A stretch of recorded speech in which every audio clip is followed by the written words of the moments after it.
एक त्रिलोचन जी नाम के भक्त थे और व्यापार बड़ा था धन का। तो संत शाला बनवाई संतों के रहने के लिए और खूब संतों की सेवा पत्नी सहित मिलकर करते।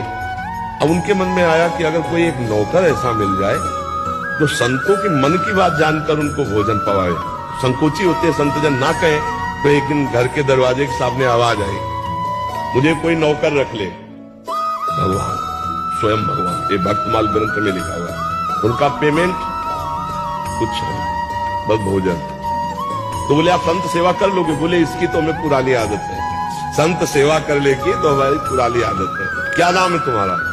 तो बोले वैसे हमको लोग अंतर्यामी कहते हैं।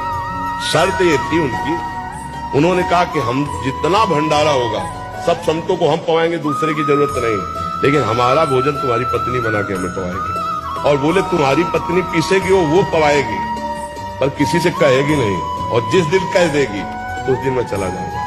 और वर्षों ये चलता रहा। अब उसको जाने कोई टाइम नहीं मिलता, भगवान इतना भोजन स्वयं पा लेते। अब वो मान लो 2.5 किलो रोटी पानी है तो उनके लिए 2.5 किलो 3 किलो क्या पाना। अब वो 3 किलो पीसना, पीस करके उसके अनुसार दाल बनाना, फिर रोटी बनाना, तो उसको कहीं टाइम नहीं मिलता। एक दिन समय निकाल कर पड़ोस में गए तो पड़ोसन ने कहा कि बहुत दुबरा गई हो। उनका बताना नहीं, हमारे एक नौकर आया बहुत सेवा करता है पर बहुत खाता है। अब वो अंतर्यामी भगवान अंतर ध्यान। अब जब आए तो देखा त्रिलोचन जी ने पत्नी से कहा कि वो आज तक नहीं गए, इसका मतलब आपने किसी से कहा क्या? उनका हाँ पड़ोसन से कह दिया। और वो बहुत रोए।